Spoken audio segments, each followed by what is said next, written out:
quite a bit of things that we've done there. Moving our building department to Summit County was a lot of tough work to do, but that was done, saving taxpayers a lot of money. Installing the new state-of-the-art communication system that really will help save about $4,000 a month. And as you see in the paper today in the Beacon Journal, we talk about that. And so it's really a great thing that we're doing there in Tallmadge on that. We also entered into a contract with Summa Health Systems at our rec center.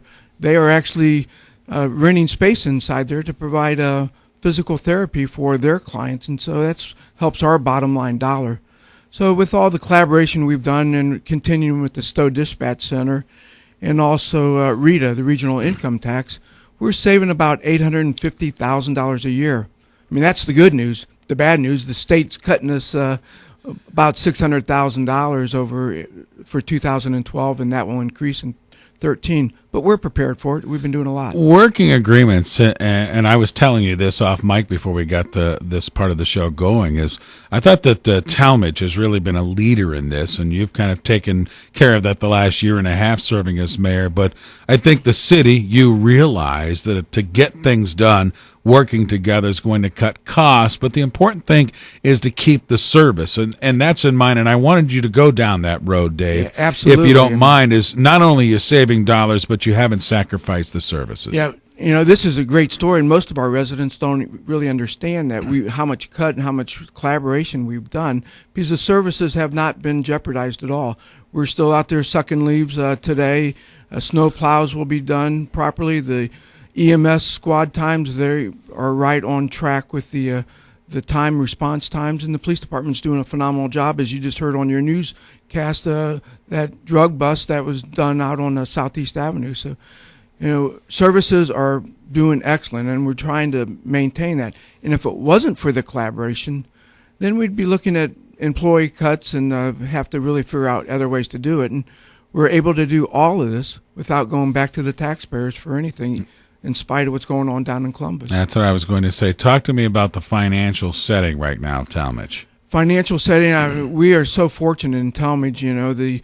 The business world in Tallmadge is doing a phenomenal job. We're up $1 million more than we anticipated in the budget. I mean, that's just phenomenal. For us to be up $1 million, that means the business folks in Tallmadge, the employers, are paying their employees about $50 million more in 2011 than we anticipated. So things are looking much brighter in Tallmadge. The economics and around the Tallmadge Circle, we keep hearing that the blight of the circle, and there's a contract on the old Grotto restaurant, so I'm looking forward to see another business, possibly 2 restaurants going into that, and the building up on South Avenue that's been sitting there vacant, sold to Akron Children's Hospital. We're talking to businesses down on West Avenue.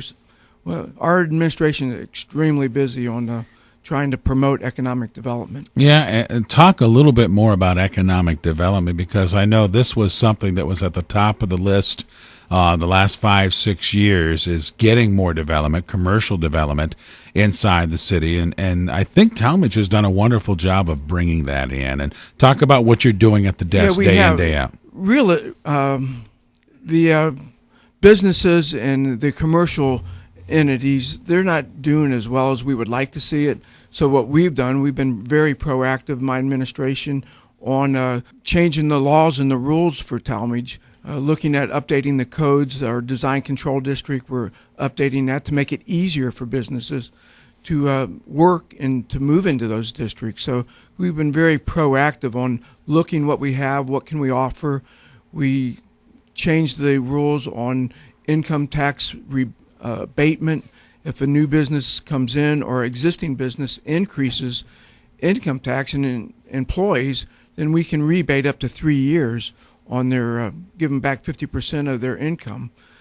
So it's just some incentives that we have for businesses. So we've been very proactive in that and calling a lot of folks. And, it's easy to say we need to increase economic and we're not doing our jobs, but we talk to someone every day on trying to get them promoting Tallmadge. Well, Dave, let's talk about your stamp so far in the city, moving into the mayor's seat about 1.5 years ago. What are you most proud of, maybe, that you've been able to put the Dave Kline stamp on? I think collaboration. Our administration, we're getting calls from across the state of Ohio. How'd you do this? What's working? How do you? Just so it's been very positive. Installing the new state-of-the-art phone system. Tallmadge was the first one to jump on board with the HTE system, and it's really going to save us a lot of money over the next 10 years. You're going to see a $300,000 savings. The contracts with SUMA.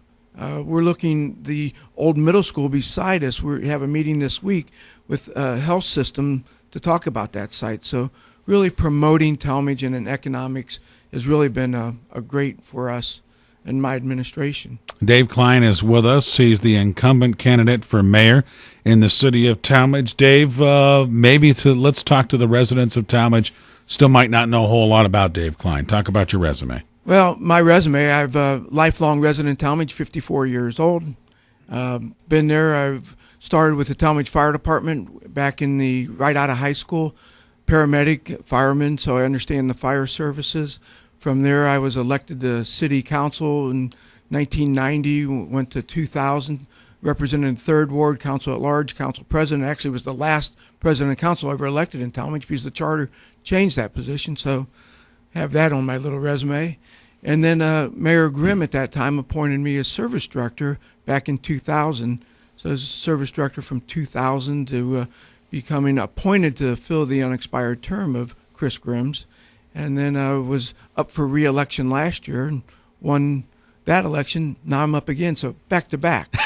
The problem with that, the charter was all a little messed up, so we do have correct. And we'll talk about the charter as this half an hour goes by. Yeah. Why don't you jump right in, because that is confusing to some pertaining to the charter. Yeah, the charter, we actually have 16 issues on the ballot this year.